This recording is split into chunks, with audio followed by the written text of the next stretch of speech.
Ողջույն հարգելիներս, ես խոսելու եմ այս տեսանյութով հագուստի սիլուետը, ինչ է այն իրենց ներկայացնում, ինչպես այն հասկանանք կամ ընկալենք այն։ Հագուստի սիլուետը շատ հաճախ եմոցիոներները խառնում են ուղղակի մտածում են, որ դա ստվերն է, երբ որ ես այսպես ցույց եմ տալիս։ Իրականում դա ստվերը չի, դա մեր հագուստի ծավալի հարթ ընկալումն է։ Ծավալը կարող է լինել դինամիկայի մեջ, այսինքն շարժման մեջ, ինչպես կա, օրինակ այստեղ ծավալը շարժման մեջ է, ինչպես կա, այսպես էլ մենք տեսնում ենք, այսինքն մենք տեսնում ենք միայն իր ուրվագծերը, այս կոնտուրը, որը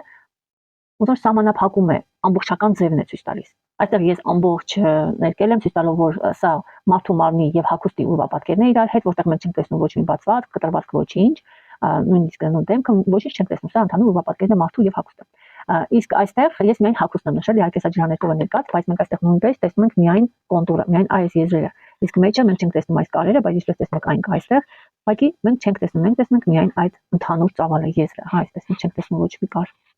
Հագուստի նախագծման մեջ մենք հիմնականում քանի սիլուետի հետ ենք աշխատում, մնացածը մենք կարող ենք ստանալ մոդելավորմամբ, նկատի ունեմ այսպիսի ծավալները, այսպիսի դետալները, օվալաձև սիլուետները մենք կարող ենք մոդելավորմամբ ստանալ։ Հիմնականում նախագծում ենք 3 տիպի, դա ընդգրկող, երբ որ հագուստը կարվում է ձգվող կտորներից, դրանք ներքնազգեստներն են, ցանկացած ձգվող կտորներից կարված քիփ կպած ընդգրկող հագուստներն են, կիսաընդգրկող, որը կոնկրետ այս վիզուալի մեջ կարող է լինել։ Այստեղ կարող են օրինակ լինել սերմոններ, ռվատքներ, ռելիեֆային կարեր, որը մենք չենք պատկերում, այսինքն մենք տեսնում ենք միայն այս ուրվա պատկերը, ուրվագիծը, միայն այս եզրը, այս ընդհանուր թե ինչպես է այն նստել։ Եվ ուղիղը որպես ազատ հագուստի մենք ուղղակի այսպես նույնպես կարող ենք նշել, որ տեսնելով այսպիսի եզրագծով հագուստ կհասկանանք, որ սա ուղիղ հագուստ է։ Լայնացողների կամ ազատ հագուստի մեջ մտնում է նաև ասիլուետը կամ տրապեցիա։ Դա երբ որ իջնում է ներքև, կարող ենք ասել կոնքի հատվածից եւ այն լայնանում է։ Այստեղ կան խառը սիլուետներ, լինում են էլ այդպիսի խառը սիլուետներ, երբ որ լայնանում է, օրինակ գոդեի դեպքում լայնանում է փոքր ներքևից։ Դա օրինակ տրապեցիան է, ասիլուետը, որը նման է ատարին կամ հայց երկրաչափական պատկերին տրապեցիային։